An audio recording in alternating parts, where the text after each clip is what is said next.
Hello, everyone. My name is Patrick King from Urban Green Lab here, and you're tuning in for another episode of Sustainable Nashville Live.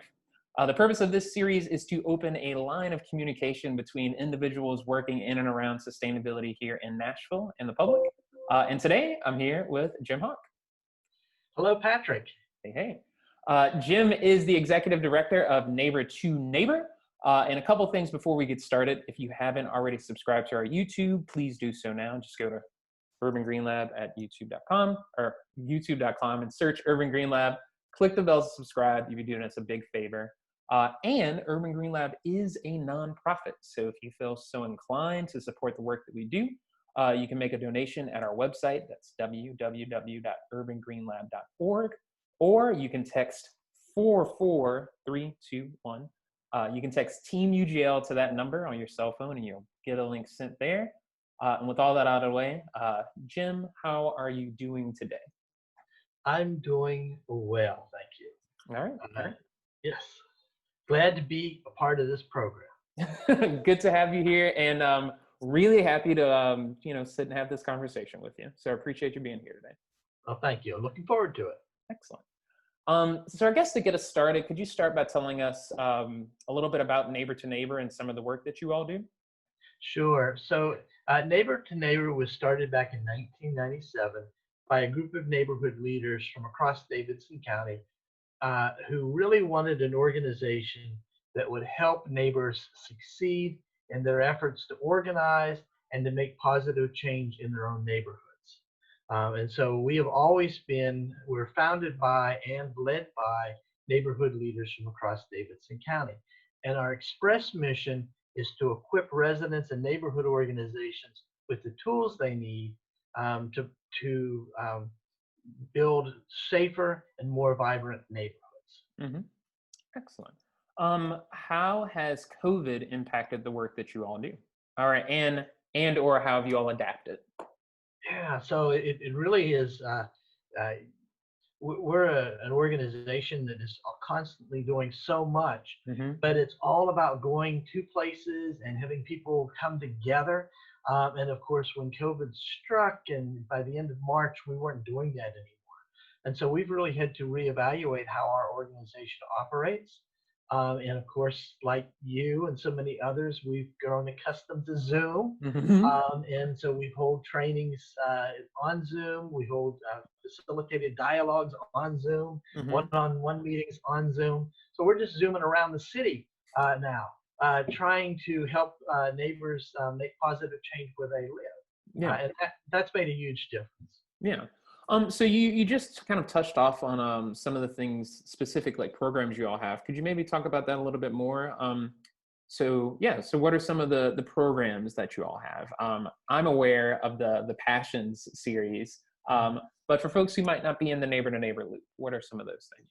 Sure, and maybe I should just step back maybe one more step and talk about the three services that we provide. Yeah. So the first service we provide is training and mentoring. People who want to make a positive difference in their neighborhood, or neighborhood organizations that are working for change where they live, come to us for training and mentoring. We train neighborhood leaders, we mentor them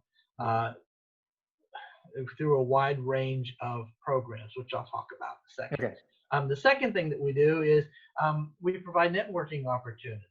So we bring together neighborhood leaders from across the metropolitan area so that they can meet and talk to one another about common issues and about how they're addressing them. But we also bring into the network people from the academic, nonprofit, business, and government sectors so that we're having these conversations that involve other people who are stakeholders in neighborhoods and want to see positive change happening to support those neighborhood leaders. Okay. And then the third thing that we do is consultation. We do, everything from affordable housing to crime reduction to diversity issues to environment. We work with neighborhoods groups one-on-one to help them make those positive changes. So last year we worked with over 117 different neighborhoods across Davidson County. Wow. On a wide range of issues. A lot of it's training and mentoring that we've done. Most of it's training and mentoring. What we don't do here is assume that we know what's best for a neighborhood, right? Yeah. We know that the most knowledgeable people about any neighborhood are the neighbors that live there.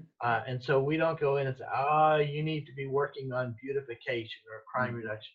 But we come to the table and we say, what's going on in your neighborhood?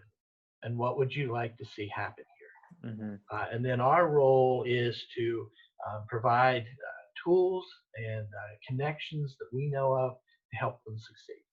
That is beautiful. That is absolutely amazing. Just kind of just Neighbor to Neighbor is just a one-stop shop for all things to promote sustainable communities, but also equipping those neighborhoods with everything that they need, like all the tools that they can put in their toolkit, around community organizing, around collective impact organizing. I'm all for it. Yes, Jim. This is the dream job. Yeah. I have never had a job that I loved so much. And I've been here, I think, 8 years. Okay. 6 years as executive director. And while I don't like the fundraising end of it, I don't think anybody does. The work we do with amazing people from Davidson County is just wonderful. Yeah. This leads into my next question. Could you tell us a little bit about yourself and how you got interested in this line of work? Oh, sure. So I actually came down to Nashville back in 1986, where being from the North was somewhat exotic, unlike today. And so, I came down here to go to Vanderbilt Divinity School and Scarrett Graduate Schools. I fell in love with the place. For about 2 minutes, became a United Methodist minister, and then promptly went into the business world. And so for 17 years, I worked as vice president of a digital printing company here in Nashville. What I realized was that after 17 years, all the work that we were producing, most of it was thrown away 2 weeks later. And I wanted to do something that was really going to sustain the future, really make a difference in the world. And so I looked around for a nonprofit organization that could do that, and fell in love with well, then it was called Neighborhoods Resource Center, but fell in love with Neighbor to Neighbor.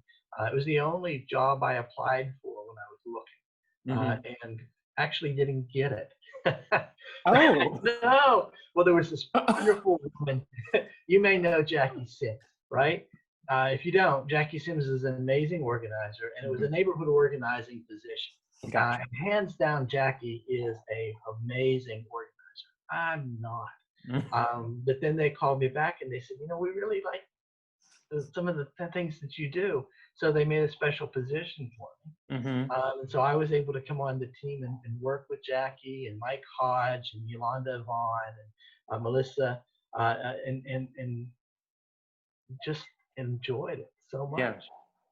So glad to be here. And that's really, and a fluke happened that during the recession, Neighbor to Neighbor was all grant funded before that, and we lost United Way funding, like so many nonprofits did at that time. And so we retooled and restarted the whole organization. And at the time, the executive director said that I was the one that really needed to lead the organization forward. So she very graciously stepped aside, which is a testament to the quality of people that have always worked for Neighborhoods Resource Center. And so she stepped aside and I stepped forward, and we have been going forward ever since. Amazing. It's interesting to hear kind of like your nonprofit journey has only been with this organization, but it also started with like kind of like taking a step back and just looking inward, like, this is what I want to be a part of. And then finding that organization and then following up with them. And then also not getting that job, but then having like a position created for you. That goes beyond fate. I guess you were meant to be with Neighbor to Neighbor. If you believe in that, then yes, I was meant to be here. It feels right. It feels right. And I have been involved in a lot of other nonprofit organizations over the years. So, I needed that connection, and then I decided I wanted to work for a Yeah. And I'm just so glad that I am working. Yeah. Amazing. Amazing. This is a fun one here. What is something you believe most folks would be surprised to learn about Nashville communities or Nashville neighborhoods? I don't know if I'm not going to talk about most people. I'll talk about my own journey. Mm-hmm. Okay. Um, and that was being someone who came down to Nashville and for the first 4 or 5 years lived in the Vanderbilt area Mm-hmm. and didn't realize how different Vanderbilt area is from everywhere else in Davidson County, right? Yeah. Yeah. And so for me, I have really come to understand that every neighborhood, whether it's urban, suburban, or rural, has its own personality, its own characteristics, Mm-hmm. its own history that needs to be explored and understood. Yeah. Um, I just, to me, that's the most important thing. Yeah. No, for sure. And kind of digging in a little bit more to your experience, what has been one of your greatest accomplishments in your current role? Uh, so I'm with my experience at Scarrett as in education. Mm-hmm. I would say the reforming of the educational program that we're carrying on. The first couple years was about survival, but Mm-hmm. now we're thriving, and so we have developed truly a great program where people can come and get the tools they need. Mm-hmm. I'm excited. 2 years ago we established C4N Nashville, Mm-hmm. which is a one-day training and networking opportunity that brings out somewhere between 200 and 250 people for a day of training and networking. The Good Neighbor Day Festival, which Mm-hmm. started 7 years ago with 350 people in our backyard Mm-hmm. over in historic Germantown, and last year was in Antioch Mm-hmm. with over almost 5,000 people. Yep. Right? At the Southeast Center, right? Yeah, I yeah, was and there. you know, next year we're going to be in Madison, Mm-hmm. and which is really good. You and I were talking about David McMurray Mm-hmm. passing. Mm-hmm. And of course, David was on our board of directors as the Madison precinct rep. Mm-hmm. And he was just thrilled because, like Antioch, people don't think about it, Mm-hmm. and it's ignored, and it needs and they need our attention Yeah. as a community, and so we're going there next year. Mm-hmm. But for me, the excitement really comes from all of the great the the planning academy that we started this year. Okay. All of those things are really helping people to make a difference right where they live. Mm-hmm. So that's what excites me. Beautiful stuff. And really interested for the event in Madison because that is right up the road from me. So again, I had so much fun last year. Really looking forward to it. And then you can bring all your neighbors since you live so close, Yeah, right? I'll bring the whole Inglewood Neighborhood Association, and we'll win the chili competition. Ooh, okay. Excellent. In your own words, could you tell us some of the benefits of having a more vibrant and connected neighborhood? Oh yeah. Oh, so many. Mm-hmm. First of all, let's just say this all relates to quality of life, Yes. right? And so when you have a neighborhood and some of the things you don't need a neighborhood organization for, but it certainly does help. Mm-hmm. Um, the to enhance the quality of relationships. Mm-hmm. A good neighborhood organization is always working to connect neighbors to neighbors, Mm-hmm. to bring people together to celebrate the very best of that neighborhood and to improve the things that need improved. When we have neighborhood organizations that are functioning effectively, crime dramatically reduces. And it not only impacts the neighborhood, but it impacts the surrounding neighborhoods as Mm-hmm. well. So crime reduction. Um, Representation in metropolitan government Mm-hmm. is dramatically increased if you have an effective neighborhood organization. You have the power to bring your council member, your mayor, to understand what's happening in your neighborhood and to see change happens. Mm-hmm. And then also the increase in government services is significant. When there are people paying attention to what's going on in the neighborhood. Mm-hmm. For instance, I know 311 is an outstanding tool that can be used for the little problems that are happening in neighborhoods. Mm-hmm. But it's one thing for one person to call and complain about something. Mm-hmm. It's something totally different when neighbors band together to complain about something. Yeah. And stuff happens. And so I would say those are the three quick best benefits, I think, for why a neighborhood organization is important. Yeah, no, for sure. Could not agree with you more on that one. And this also kind of leads into my next question. So many neighborhoods in Nashville lack sidewalks, safe and reliable access to public transit, among other things. What can individuals do in these communities that advocate for these basic improvements?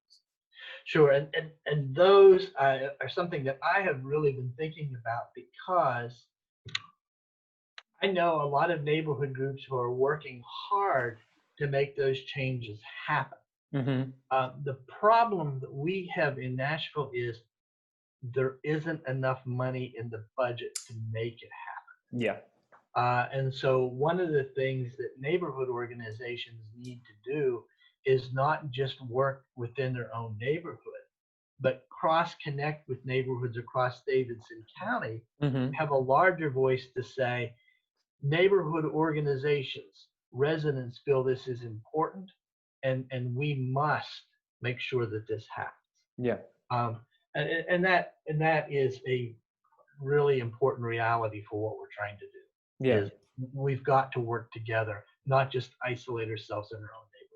Yeah. And what we have right now in Nashville, I believe it's 19% of city streets have sidewalks or something like that.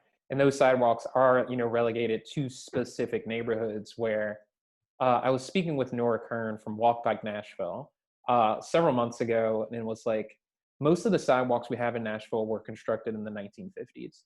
And the city has continued to expand and hasn't prioritized sidewalks, where now I think like 100 feet of sidewalk cost the city several $1 million or something, just like really out of the box.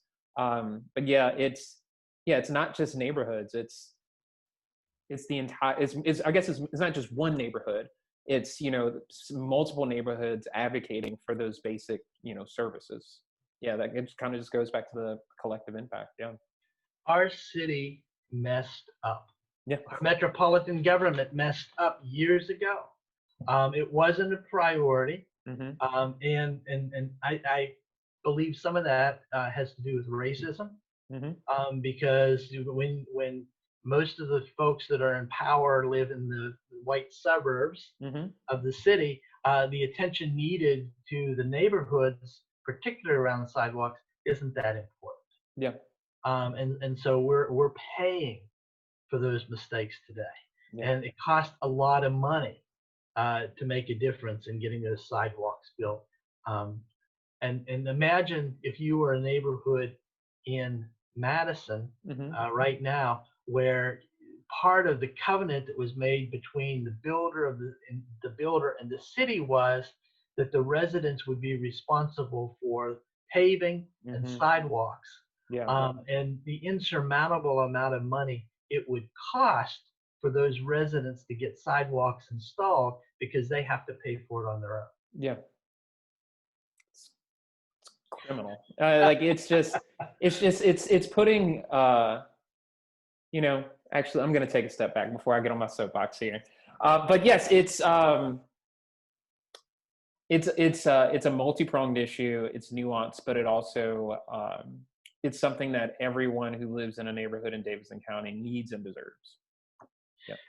And the importance of neighborhood organizing is Mm-hmm. that we bring together neighbors to talk about these issues Mm-hmm. and to find ways to advocate for it. Because if we do not advocate for the changes that we think are necessary, Mm-hmm. they are just not going to happen. Yep. Yeah. And Really, really doing well. I'm really happy with my question structure because this is flowing so well. So how does the work you all do at Neighbor to Neighbor contribute to making Nashville a more equitable city?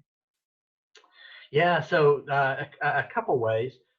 First of all, our priority has always been to work in lower and middle income neighborhoods. Hmm. We don't turn anybody away, Sure. but what we're really trying to do is make sure that all of Nashville's neighborhoods are valued and respected. Hmm. And so when someone comes to us and says they want to start a neighborhood organization, we are there with the tools they need. Hmm. And so I think that that's one way that we Hmm. work with it, teaching people how to advocate for themselves. Uh, the other thing is that we bring awareness. Um, the disparities that happen in this city are not observed by everyone. Hmm. And it is only when we sit down together with people from different neighborhoods and actually begin learning about what's happening in those neighborhoods that Hmm. real change can happen. Yeah. We took a gentleman who now serves on our board to a meeting in California, and he was from a more affluent neighborhood here in Nashville, and they were telling stories for things, and I think it was Baltimore was telling stories about what was happening in their neighborhoods. And he came back and he said, I never knew. Yeah. I never knew what happened in neighborhoods. And he said, does that happen here in Nashville? And of course it does. Yeah. And so now, and that's part of why he's on the board, is because he wants to make sure that all of Nashville's neighborhoods Yeah. are respected and have the same opportunities. Yeah, absolutely. And moving forward as Nashville grows, this is something that's only going to become more important, you know, in the near term and in the future. Yeah. Yeah. So I've got two more questions for you here. What do you think are some barriers preventing Nashville from fostering a greater sense of community? And also with that question, what do you think are some things that need to be done to grow a greater sense of community? Um, I was talking to Ralph Schultz from the Nashville Hmm. Area Chamber of Commerce. Yes. Um, I guess it was 3 or 4 months ago, and people would say, "You all get along?" Oh yeah, but one of the things that we both agreed on was um, we are at a crossroads in our history here in Nashville, and one of the things that we really have got to do is look at our values and decide what's important. Hmm. Um, and for me personally, two values that we have that I think uh, we've had traditionally that we need to reaffirm and then redesign for today Hmm. uh, is Southern hospitality and the importance of being a good neighbor.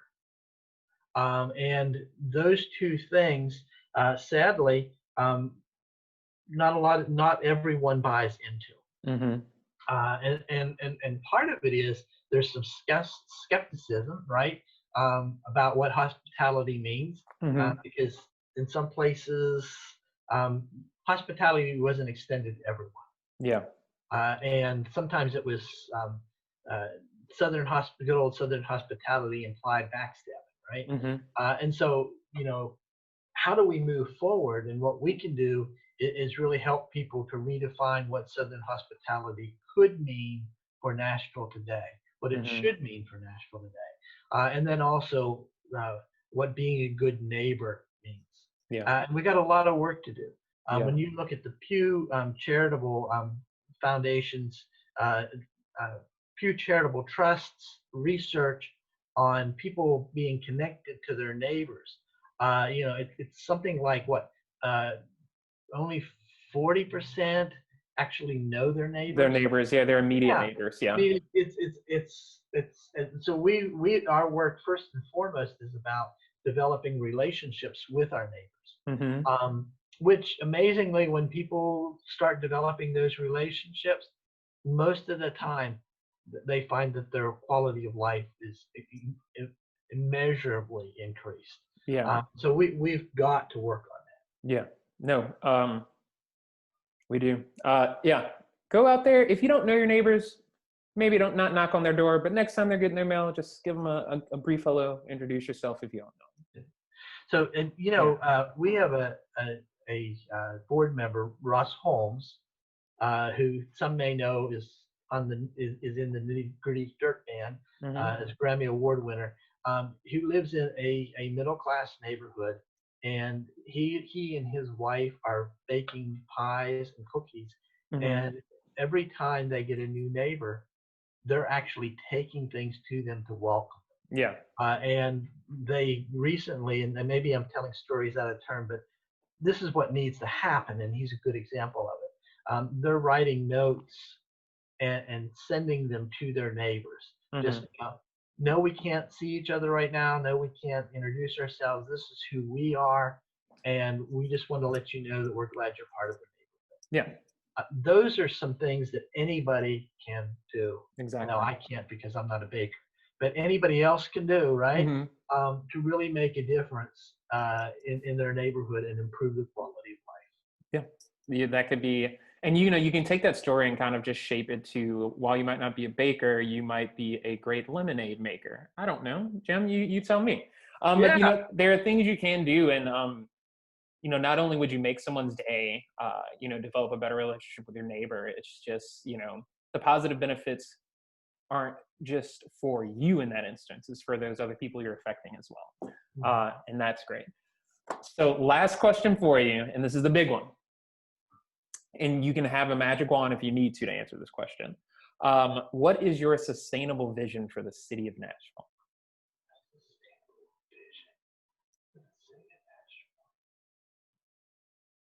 And again, you do have a magic wand in your toolkit if you need it.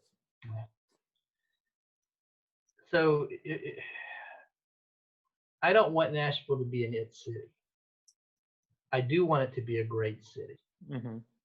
And for Nashville to be a great city, we are going to have to come to terms with the reality that Nashville is really a patchwork quilt made of many neighborhoods.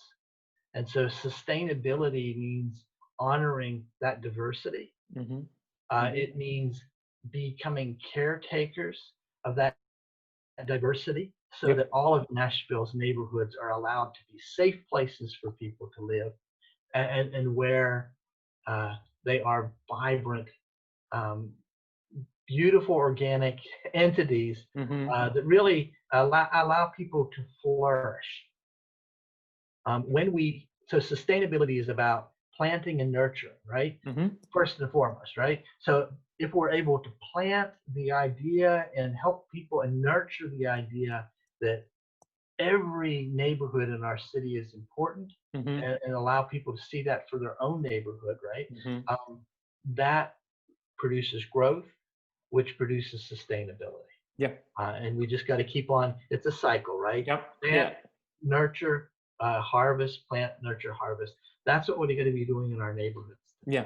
There is no one-stop shop answer. It takes sustained work, effort, all of those things to go into it, because it is a cycle. It's a generational thing, and each of those different generations has to have that conversation, has to have that education, and more than that, just has to have that that drive to make Nashville a great city.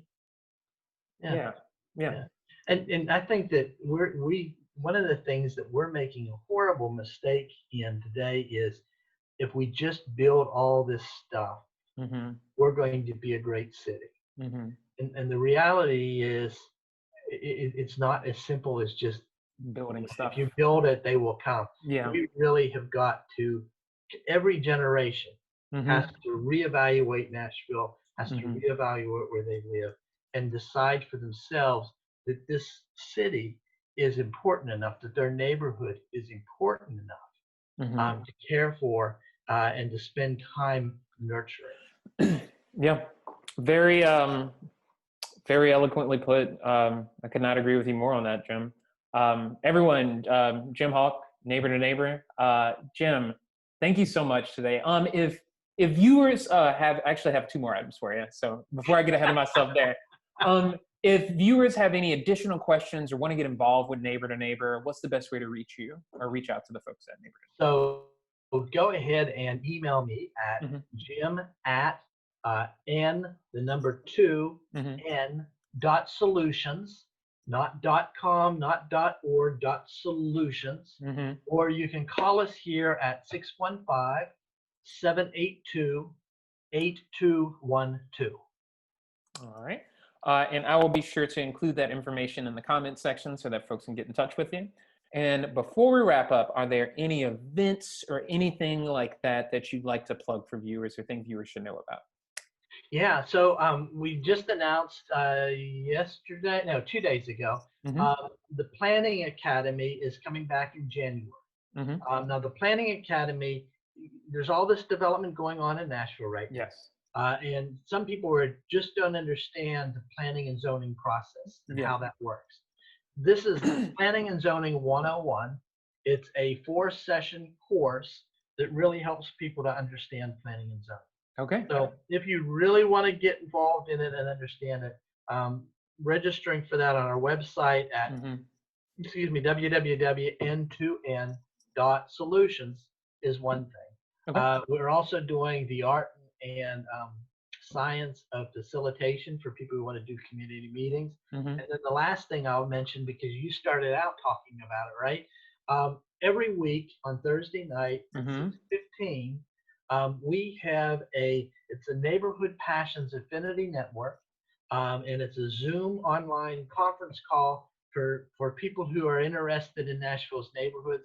Every week, like you, we have a different guest come in, and we talk about one of the 8 key neighborhood passions that people have. So come join us. All of this is on our website and our Facebook page and our Twitter. So just come join us. Yeah.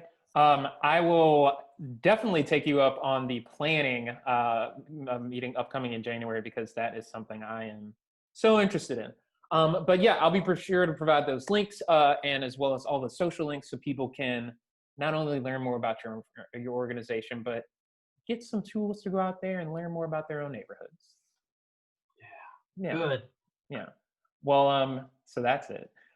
So Jim, thank you so much for being with us today. Next week, we'll be interviewing Catherine Price of the Cumberland River Compact. If you have any questions for Catherine, or if there's another organization you would like to learn more about, feel free to email me at patrick@urbangreenlab.org. And until next time, remember to live sustainably.